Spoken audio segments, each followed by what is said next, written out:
and welcome to the lineup for this September the 12th, 2024. I'm Barry Stagner. Again, glad to have you with us as always. And yesterday we commemorated the 23rd anniversary of the most significant loss of human life on American soil since the Civil War. After September 11, 2001, 19 Islamic terrorists flew or hijacked 4 planes and successfully flew into both of the World Trade Center towers as well as the Pentagon, and assuming that the plane that went down in Pennsylvania was headed toward the Capitol. We do recognize what a horrific day this was in our history, and continue to pray for the families. It was interesting. I didn't report this article, but it just popped in my mind as we were talking about this horrific day that took place on American soil. And 25% of the U.S. population doesn't know what September 11th, 2001 was all about. It's just stunning. And granted, we have a lot of people who have been born since then. But again, it's like saying you don't know what the Civil War was about, or you don't know what the Revolutionary War was about, which is another common thing that takes place today. But again, let's keep the families in prayer as this date rolls around, and certainly the flood of memories comes up again. And, there's some things that never go away, and losing a loved one, especially in such a catastrophic and heinous and murderous manner, is going to bring those things up in your heart and mind and emotions every single year and throughout the year as well. So let's pray for those families who are missing those that they loved. Well, again, this week, we've got some interesting stories and some bizarre ones as well. It's hard to believe some of the things going on in our world. And I think we, all recognize it's radical how quickly things have changed. And just in the brief spans of time, and even going back to 2000, the turn of not just the century, but the millennium, and how different things were back then. And, after September 11th, 2001, we had a united country, and, of course, there's always political divisions, but, we were brought back together, and now we couldn't be more further apart. And again, this is in the span of 23 years, which reminds us that the Bible said once things begin to happen and move in earnest toward the time of the end, that they'll move rapidly and things will happen in quick succession. That's the opening verse of Revelation chapter 1, when Jesus said that there's an angel that was given to John, or sent to John, to tell him the things that must shortly take place. And that means in quick succession. Doesn't mean soon, but rather once they begin, they'll happen rapidly. And we have watched our world change rapidly and radically in this last quarter century. Well, our first story today comes from the Asian News International. It's called ANI, if you're looking for it online. And the headline reads, "A historic moment. Palestine takes a seat among UN member states at the 79th General Assembly session." The 79th session of the UN General Assembly kicked off in New York with the presence of the representatives of Palestine, which have been given a seat in the General Assembly Hall next to the UN member states.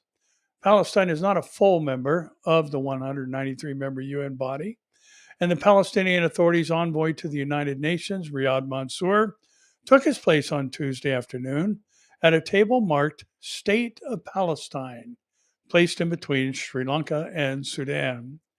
Palestine's permanent mission to the UN posted a clip on social media on the intervention by Ambassador of Egypt and President of General Assembly, confirming the new seating of the State of Palestine.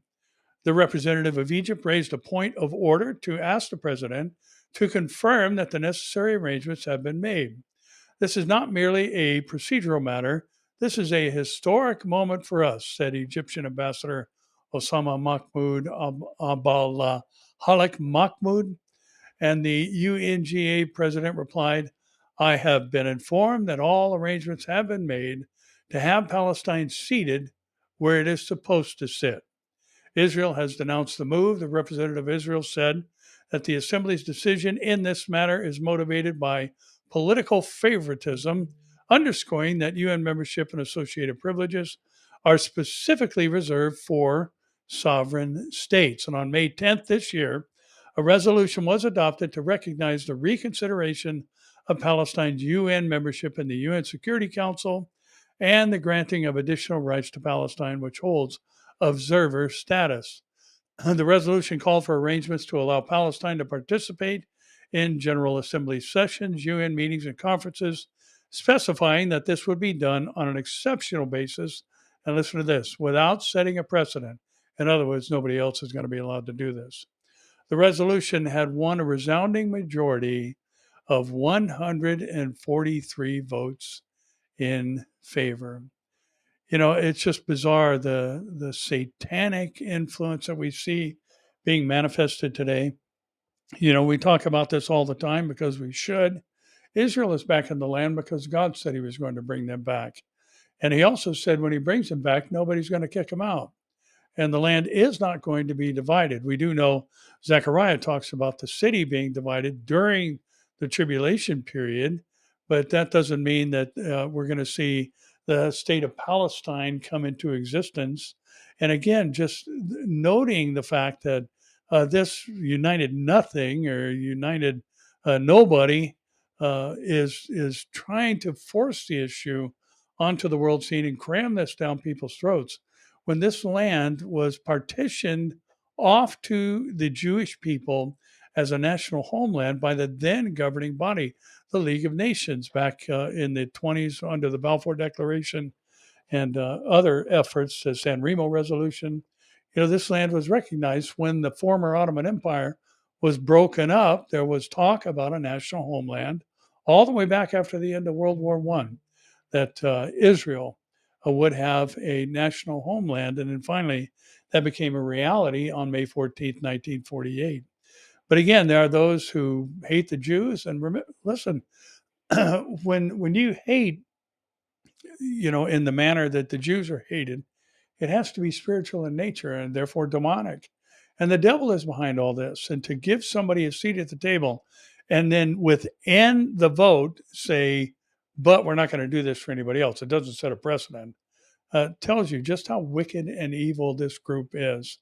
And it's just amazing to watch these things take place, as well as recognizing, you know, this is a push toward the UN, is a push toward that global governmental system in conjunction with the World Economic Forum and other efforts to unify the world for the greater good and put us all under the banner of one governmental system so all things are equal.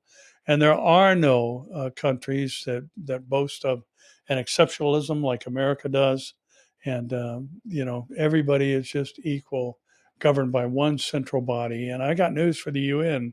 There is coming a world government, but you're not going to have anything to do with it, nor is Bill Gates, George Soros, or anybody else, Klaus Schwab, or anybody else. There's going to be one man, and he is going to be the man of sin, the son of perdition, who will rise to power, and he will have 10 of his cronies, or he'll rise up from 10 world leaders that do not have a kingdom as of yet, according to Revelation 17. So they are not current political leaders. They are people who the Antichrist is going to handpick because they're like-minded as he is, and they'll participate via their votes and also become complicit, like the rest of the earth dwellers, in the death of millions and millions of Jews and Christians during the tribulation period. Now, remember, a Christian isn't something that is, it means Christ-like. It's not something that's specific to the church age, because when you come to know Christ as Lord and Savior during the tribulation, or a person does, they become Christ-like. They become a Christ follower. They have the testimony of the Word of God and Jesus, Revelation tells us. So they are going to eliminate Jews and Christians during that time in just unprecedented numbers. And we are quickly moving toward that. And the preference, you know, towards Palestine, even though they offer these year after year multiple resolutions against Israel, the UN calls them an apartheid state, accuses them of genocide and all these other things, but say nothing to the very people group from which Hamas has risen up and governs that particular region of the world, that they're so desperate to create a state that they'll give them a seat at the UN before there's even such a nation. They say nothing about what happened on October 7th or since, or for that matter, the constant attacks since May 14th, 1948, including the five-nation invasion of Israel on the very day that David Ben-Gurion declared statehood or a national homeland for the Jewish people. Now, PBS reports that Kamala Harris says a two-state solution in the end of Israel-Hamas war is crucial. Vice President Kamala Harris was asked how she would broker a deal to end the war between Israel and Hamas, a stalemate, Joe Biden says. He's been unable to break through amid numerous attempts to broker ceasefire deals in the war that has raged on for close to a year. Harris said she would continue to work on a two-state solution around the clock. In that solution, there must be security for the Israeli people and Israel in equal measure for the Palestinians, Harris said. But the one thing I will assure you always, I will always give Israel the ability to defend itself, and in particular, as it relates to Iran and any threat that Iran and its proxies pose to Israel. But we must have a two-state solution where we can rebuild Gaza, where the Palestinians have security, self-determination, and the dignity they so rightly deserve.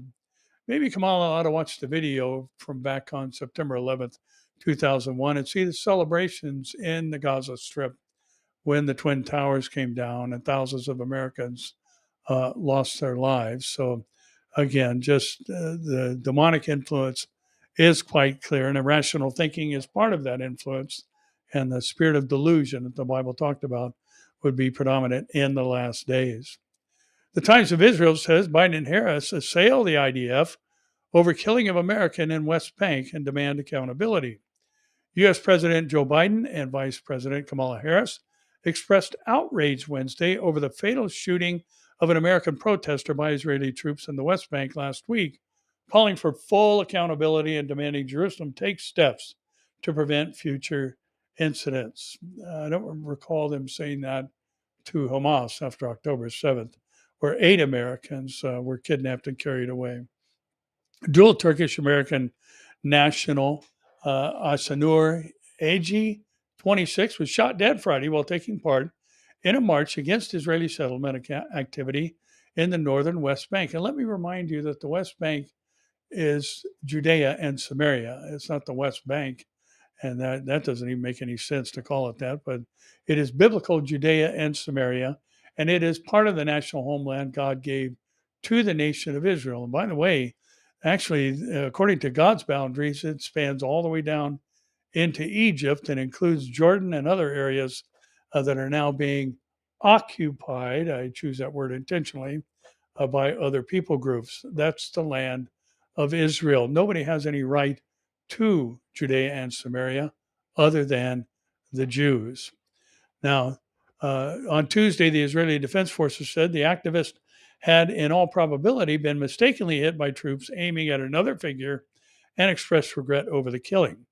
There must be full accountability, Biden said in a statement released early on Wednesday, and Israel must do more to ensure that incidents like this never happen again. The president said he was outraged and deeply saddened by Agi's death, calling the shooting totally unacceptable.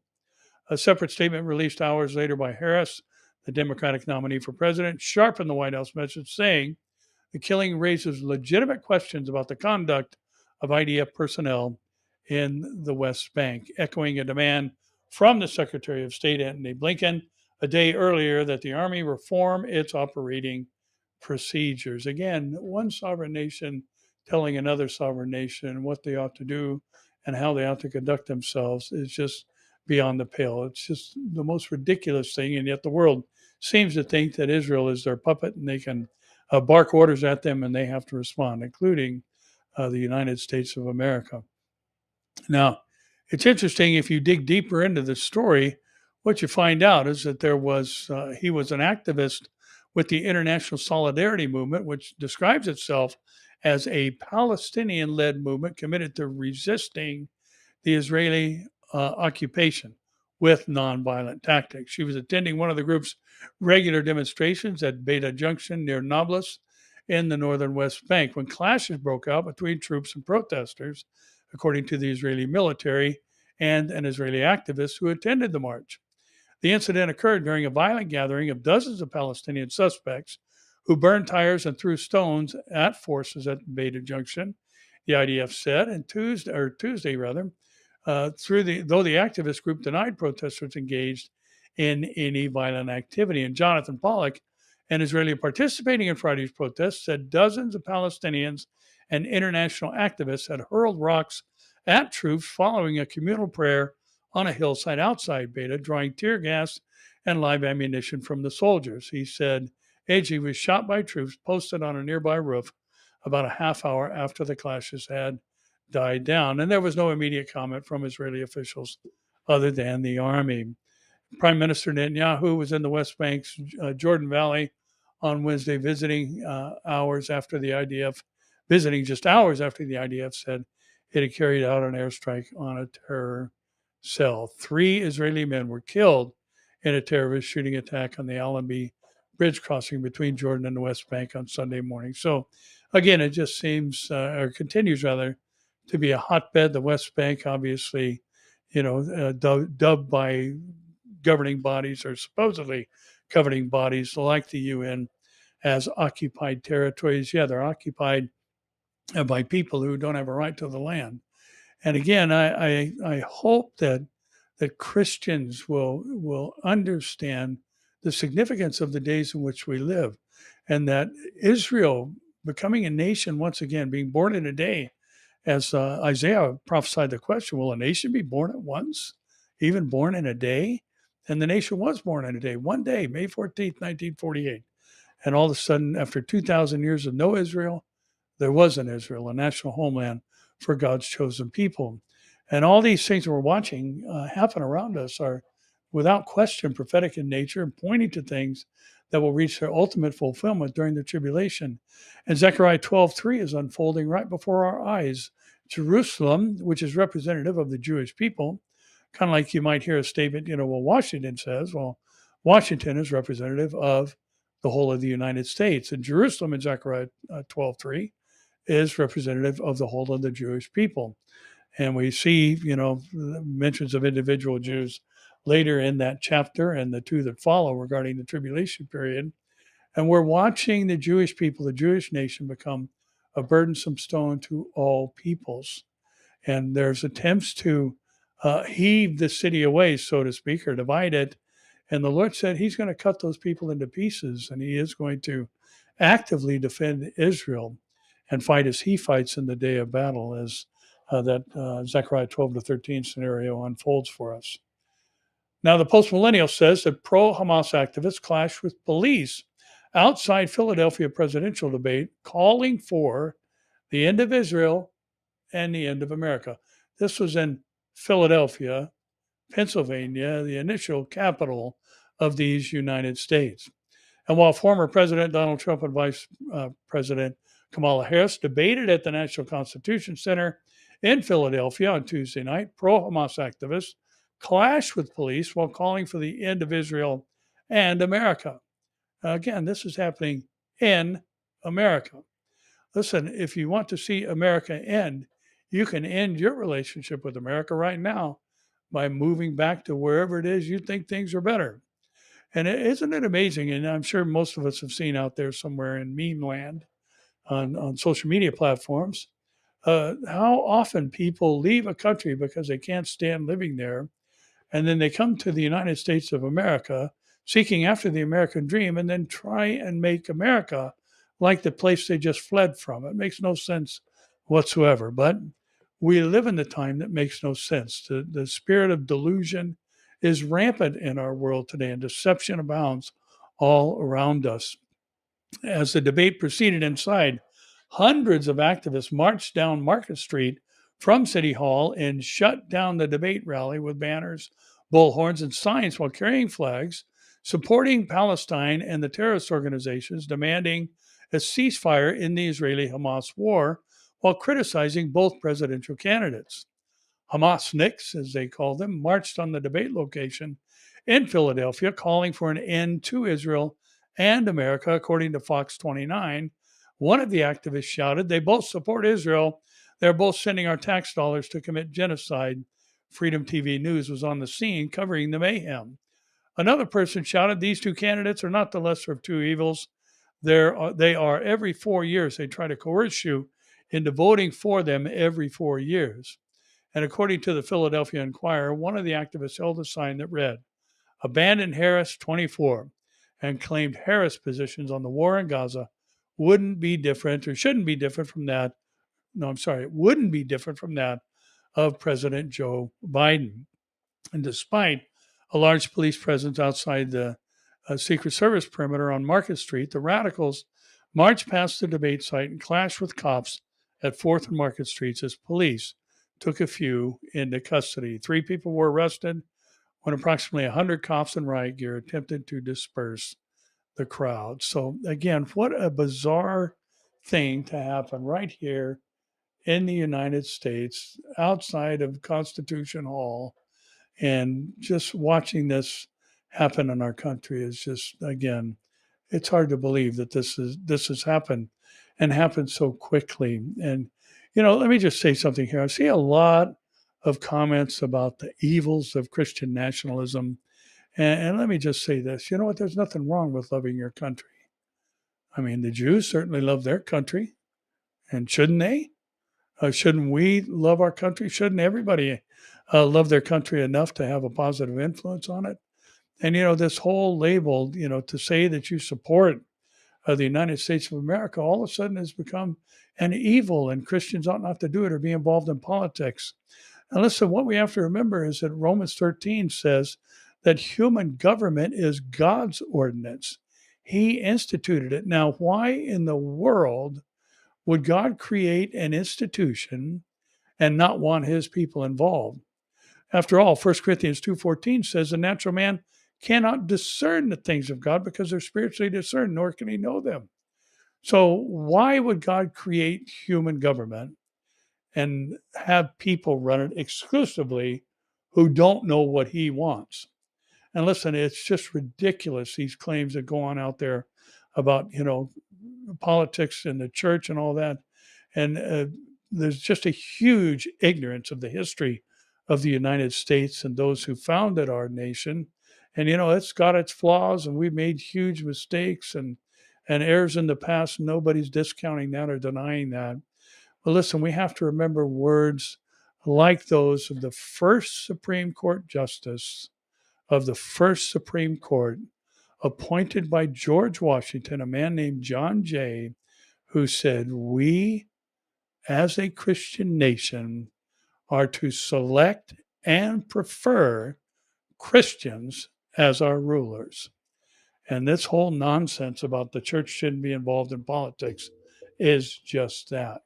If anybody ought to get in the game, it is the church. We need people with spiritual discernment in places of power. That would change our nation's policy towards Israel and put us back under the blessings of Genesis 12:3, where the Lord said he'll bless those who bless the descendants of Abraham through Isaac and Jacob, and curse those who curse, and that word means to think little of the descendants of Abraham through Isaac and Jacob. The Jewish News Syndicate gives us another sad story where Canada cancels arms export licenses to Israel. Canada has canceled around 30 existing permits for arms shipments to Israel, including a deal with the Canadian division of a U.S. defense contractor, Ottawa's foreign minister told reporters on Tuesday. As for the question regarding General Dynamics, our policy is clear, Foreign Minister Melanie Joly said, speaking with journalists on the sidelines of a caucus retreat of her governing Liberal Party. And last month, the United States announced a $61.1 million deal to supply the IDF with 120 millimeter high explosive mortar cartridges and related equipment produced in Quebec by Virginia-based General Dynamics.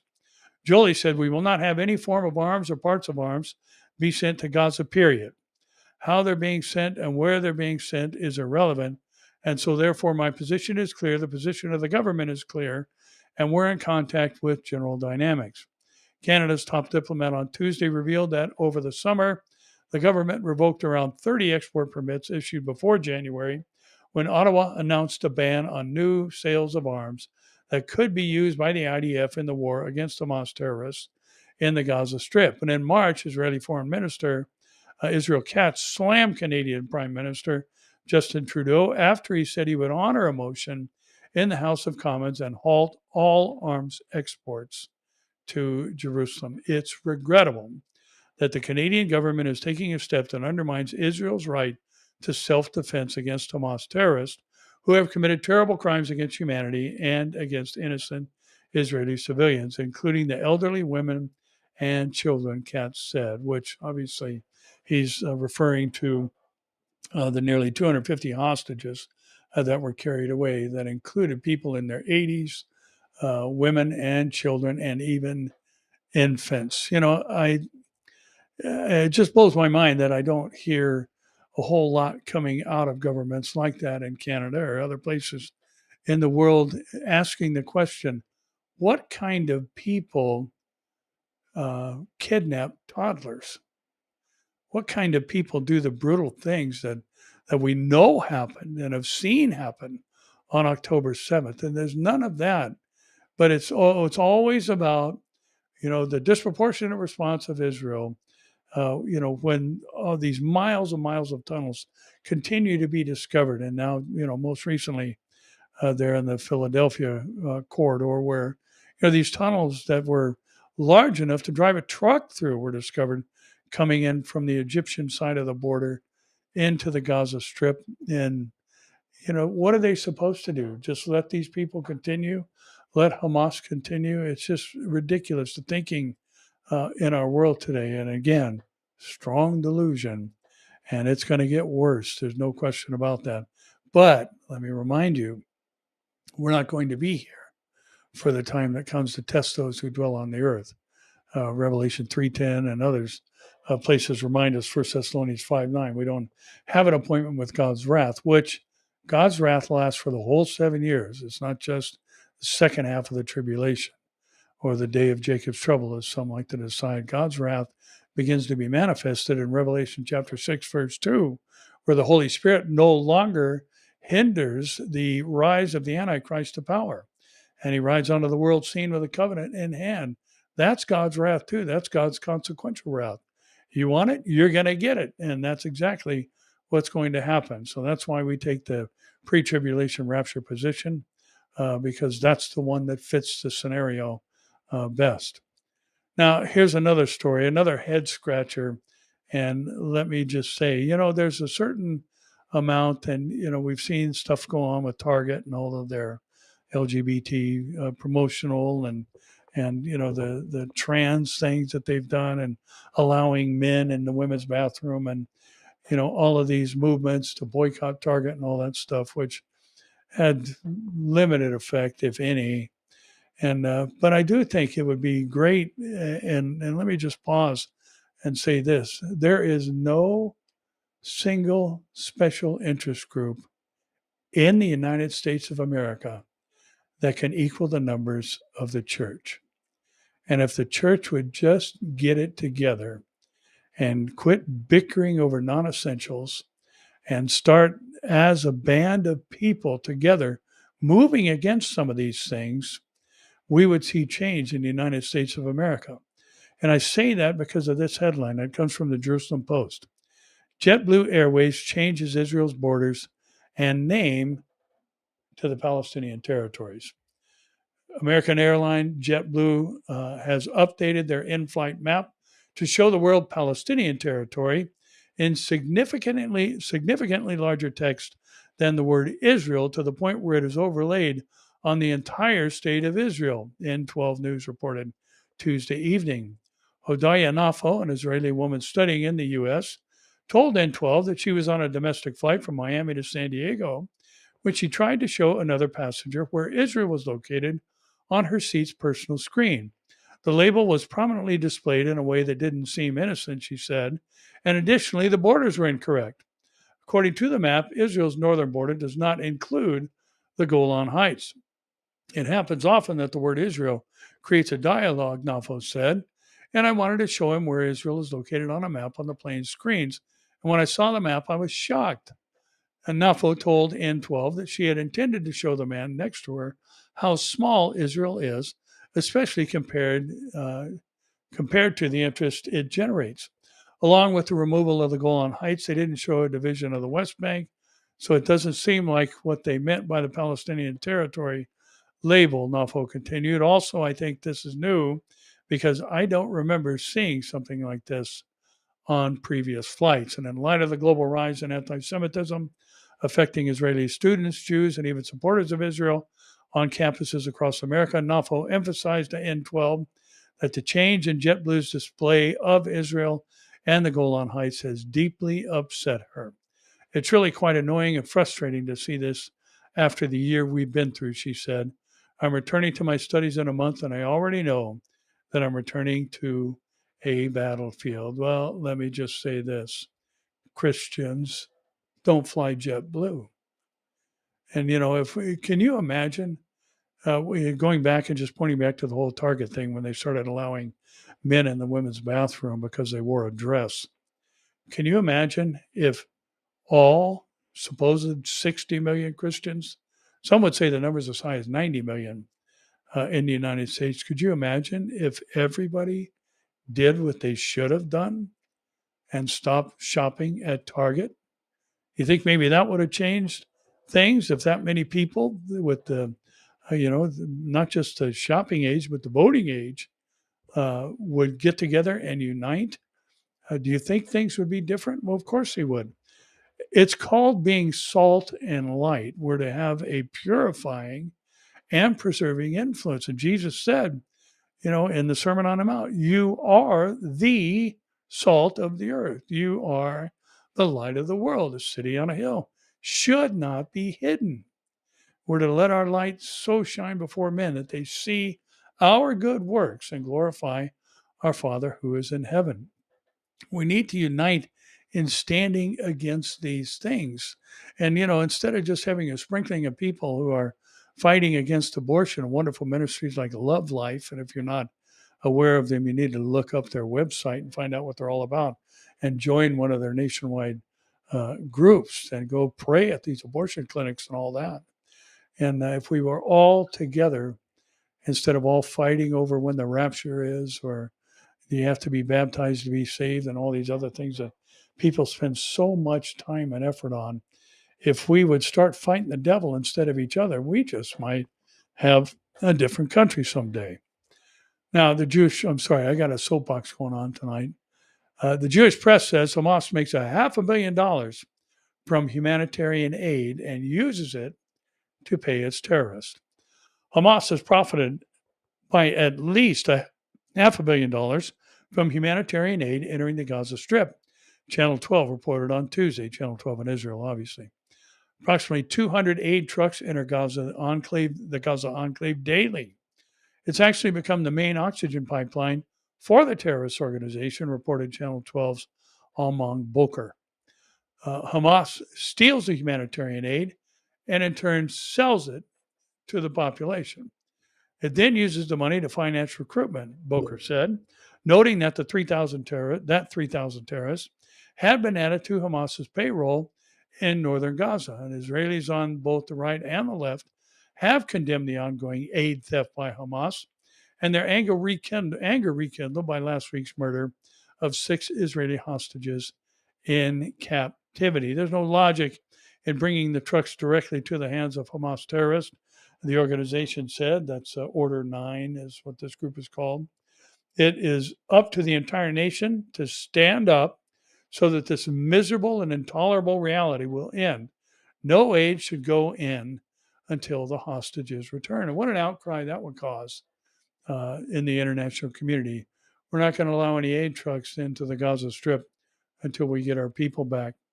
Well, that's kind of how you do war.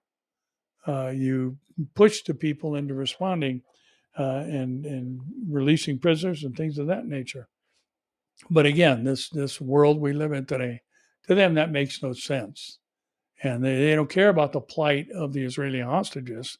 They just care about the plight of those in the Gaza Strip. What a world we live in.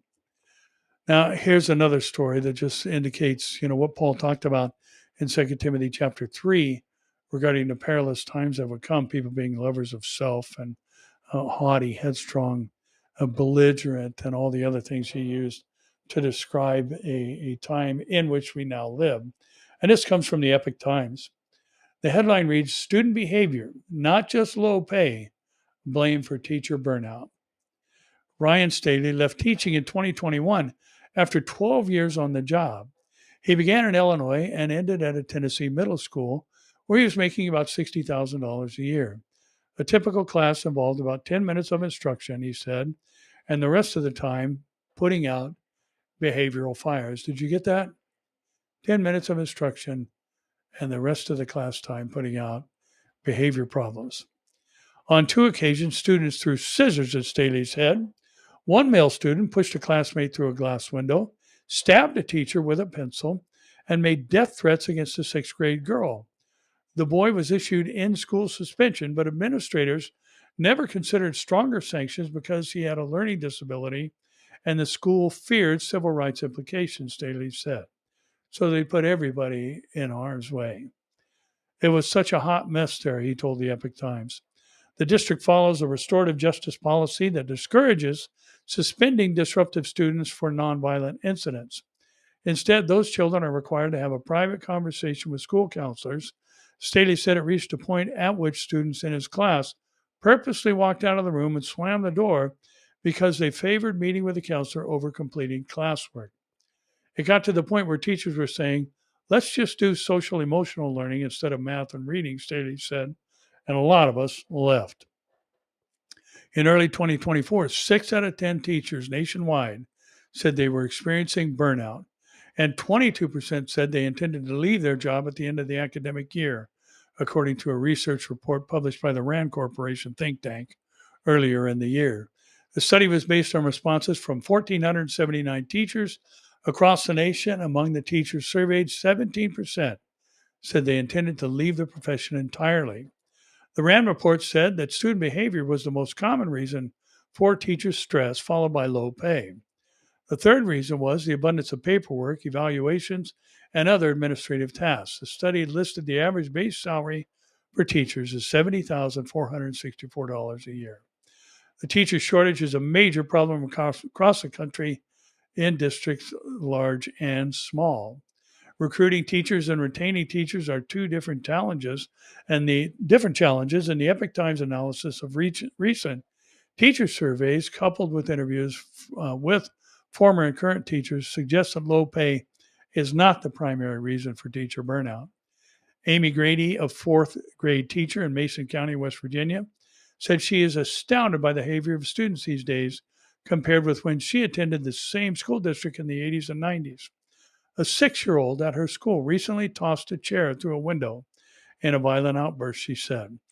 What other profession can you get kicked, punched, sworn at, and expected to keep doing your job? Grady told the Epoch Times. Teachers feel like they should have a say with how their classroom is managed. And Grady recalled that in her time as a student in the district, most disciplinary problems were resolved in a matter of hours, and parents were more apt to communicate with their children about school every day. We give 100% every day and still feel like we can't make a difference we should be making, she said, emphasizing that most teachers knew ahead of time that education is not a lucrative profession. Some end up deciding later that the low pay wasn't worth it. Like many other teachers in her area, Grady works a second job. She's also a state senator, which is considered part of her part-time and pays less than $10,000 a year, and requires her to take an annual leave of absence to attend a legislative session over the winter months. Much of her work as a West Virginia lawmaker is related to education, including her Teacher Bill of Rights bill that establishes a disciplinary process for temporarily removing disruptive students in K-5 classrooms. A law for older grades is already in effect. 3 out of 4 teachers feel that their job is frequently stressful.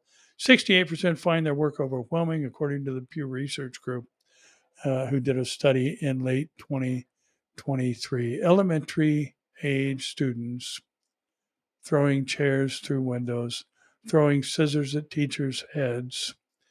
And one teacher went on to say, "I went home crying every day. I am the main breadwinner and provider of insurance. I cannot afford to quit. I even considered suicide last year."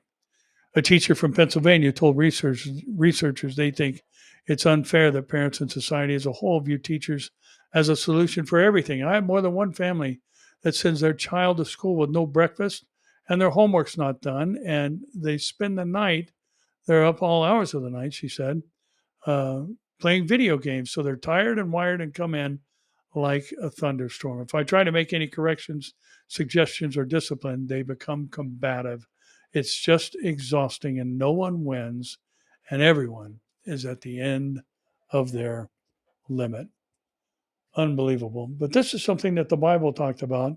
I think it's interesting. Isaiah, implied in chapters 2 and 3 that children would be princes in the last days. In other words, they would be ruling. And we see that in this very story where, this type of behavior, it's the restorative justice. We don't want anybody to have consequences for their actions. They need to be able to express themselves and all this other nonsensical stuff that is being practiced in our school system. And, it's interesting. When I was in junior high, um, reaching back a little bit, on my second day of school, I got in a tussle with somebody. And, it was because the first day of school, I was a seventh grader and this guy was an eighth grader. And he decided I was going to be his bully subject. And he wanted to, and I wasn't a little guy back then either. I was pretty thin, but I was almost 6'2" in seventh grade. And but he just decided that he was going to pick on me. And I went home and talked to my dad, and my dad gave me that familiar counsel: you don't ever start a fight, but you do finish it. And so the next day, I finished it. Well, I found the day after that, my hands on the desk of the boys' vice principal, and a paddle this long was in his hands. And he was a former minor league professional baseball player. And so he could swing a bat. And he did, lifted my feet off the ground with the 2 swats that I got, and made me think twice about knocking somebody upside their head, even if they were picking on me in the future. But could you imagine if something like that happened today? If somebody got swats like that, like they used to? And that used to be the talk of the campus. Somebody, oh man, he got a SWAT today, or they got a SWAT today, and made everybody, think twice about their behavior. But you can't do that today. You might hurt somebody's little ego and all this other stuff. And I'm sorry, I don't mean to sound cynical tonight, but this stuff it's just enough already. What's happened to our country? Lord, come get us. Somebody say amen to that out there. The Christian Headlines Christian Headlines has an article that says John Cooper links teen mental health crisis to a society that has, quote, just thrown God away, end quote. John Cooper is the lead singer of the rock band Skillet and says he wants the group's music to give hope to an angst-filled younger generation that is bombarded daily with unbiblical messages and desperately needs the hope we find in Christ. And frontman John Cooper and his bandmates on November 1st will release their next album, Revolution, a 10-track, high-octane project that includes counterculture messages that have defined the group's music. The single, Unpopular, encourages fans to oppose the world's insanity. The title track, Revolution, bemoans the world's hopelessness but declares, I believe that there's time to save us. Another track, titled Not Afraid, urges fans to keep the faith and never back down. The album, Cooper said, is calling for a revolution against the sadness, depression, angst, demonic stuff that we are experiencing in our culture every day. And the amount of people suffering from depression and suicidal thoughts who think that they don't matter is just overwhelming to me. It breaks my heart, Cooper told Crosswalk Headlines, referencing what he reads on social media and on Skillet's feeds. That's one of the things I really, really care deeply about, is that people are struggling with suicidal thoughts and mental health, those kind of things. I believe it's a result of a society that has just thrown God away and who has said, we don't believe in God. There's nothing but the material world. There's nothing but the way I feel. And if there is no God, they really find it hard to find a reason to live. And so it's a revolution against those things to say, you matter. There is a God. He loves you. There's hope in the earth. The song Revolution is speaking specifically to that depression, that angst, the fact that people feel that there's nothing left to live for. And so the chorus of the song says, sing a revolution song. We've got the fire of hope in our hearts. March to the beat of love. We have to tell people about the hope we found in Christ. And Skillet is one of the most successful crossover bands in music history. I've been toured with mainstream bands and Christian groups as they have received awards across the spectrum, selling some 22 million units worldwide and having 24 billion global streams. It was nominated for 2 Grammys and won a Billboard Music Award. Now, I think this is the kind of stuff we need to be making sure that our kids are listening to, something that will combat the things that are being fed into their minds. And listen, I want to wrap things up with this last story, and it comes from the American Military News. And it just points to, again, something that is a contributing factor to the mental illness and the despair and the encouragement that we're seeing manifested, not just because of much of what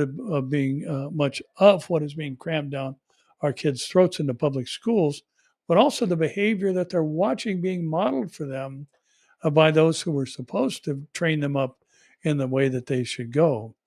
And the American Military News reports a Baltimore dad who pointed a gun at a coach during his son's basketball game gets federal prison. Now, listen to this story. A Baltimore man who pointed a loaded gun at a coach during an argument about his son's playing time at a youth basketball game received 8 years in prison Wednesday morning at a sentencing in federal court. Troy Spencer, 50, previously pleaded guilty to gun charges in connection with a confrontation at Leith Walk Elementary Middle School. Again, a middle school in North Baltimore's Ramblewood neighborhood, where he pulled a gun on one of his son's coaches during a basketball game on March 6, 2023, causing a panic in the school's gymnasium. U.S. District Judge Julie R. Rubin said a lengthy prison term was necessary to protect the public from Spencer and deter others from bringing guns into sensitive public spaces. Listen to what the judge said. The fact that you would go to your boy's elementary school with a loaded semi-automatic weapon is just terrifying, Rubin said. Spencer's son was in the 5th grade at the time of the incident. The defense and prosecution agreed on a recommended sentence range of about 4 to 8 years, which was higher than the federal sentencing guidelines as part of a plea agreement.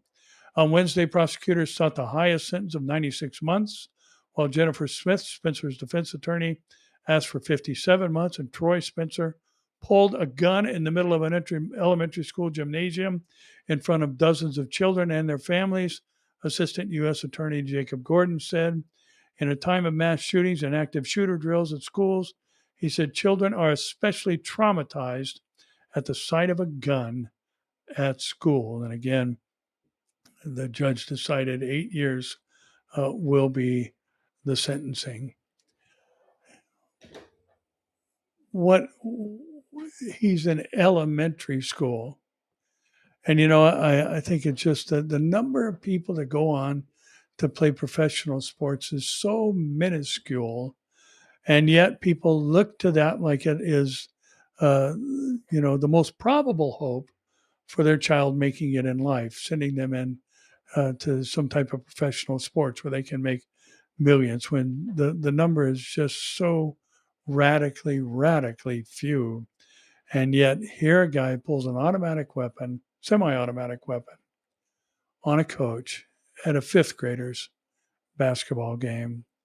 It's no wonder things are just so far out of control. I thought that was our last story, but I'm sorry, I've got one more, and I, hoping we don't get flagged for this. Seems like everything I say anymore, somebody's got a problem with it. And I think I don't know if I mentioned last week or not that I got a warning for something I said in 2020 in a video, when COVID was just starting. I was reading a report from Johns Hopkins University, and I don't know, somebody didn't like it and watched it recently. It was from 2020. And I got a warning for medical misinformation. So, but here we go. Breitbart rather, says the Commission on Presidential Debates co-chair said the ABC moderators bent backwards to help Harris, and they were the worst they'd ever seen. On Wednesday's broadcast of Newsmax TV's The Record, Commission on Presidential Debates co-founder and co-chair Frank Fallenkopf Jr., who is also the chair of the RNC, Jr., who's also the chair of the RNC, the Republican National Convention, stated the performance by moderators David Muir and Lindsay Davis was the worst performance that I've seen, and that they were clearly were oversized, I think, on the way they treated 2024 Republican presidential candidate, former President Donald Trump, and bent backwards to help 2024 Democratic presidential candidate, Vice President Kamala Harris. Fallenkopf said, I thought one of the things that really shocked me last night was the way the moderators handled it. We always explain to our moderators, and we've done 33 of these, Greta, starting back in 1998, that their job is to be facilitators. They're not to get involved themselves. It's different than if you had someone on your show and you asked a question, they answered it in a different way than they said a month before. You would correct them, but moderators are not supposed to do that. A debate is between candidates, not a debate between the candidate and the moderators. And some have reported that it was actually a 3-on-1 debate. The two ABC moderators, Kamala Harris against Donald Trump. And again, we have to remember the thinking in the comments that are public record that, Kamala Harris, has socialistic ideas and Marxist ideas. And one of the primary things that such people have to do is control the narrative. And, you've got all these people on board, and especially in the media, that they're not journalists. They're propagandists. And they just simply promoting the agenda that they want to see come into play and the people that they want to retain power. There's no lack of censorship. There's constant preferential treatment, and there's no actual journalism that's taking place anymore. It's all about your guy winning, who is going to grease the palm of those who helped them along the way, your guy or gal winning. Well, again, everything is happening that the Bible said would happen in the last days. We should always keep our eyes on the prize, keep them lifted up above the moment, and remember that the Lord said it's going to be rough in the last days. The times will be perilous, and you're going to be hated by all for my name's sake. That's exactly where we're living. But he said also, be of good cheer. I've overcome the world. And not only has he overcome the world, he's coming back to get us.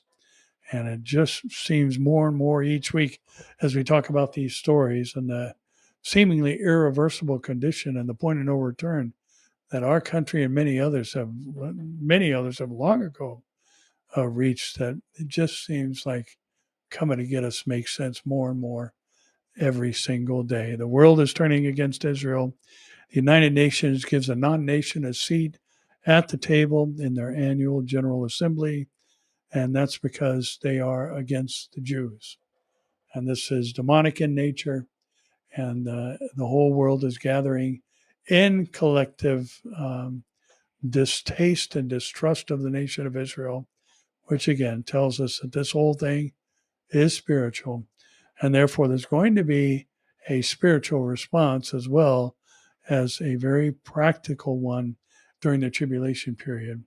And I'm just glad to know that, the Lord knows the end from the beginning. He's watched, as Pastor Chuck Smith used to say, God has a different vantage point than we do. It's like watching a parade. We sit on the curb and see what's in front of us. God sits on high and he sees the beginning and the end and everything in the middle.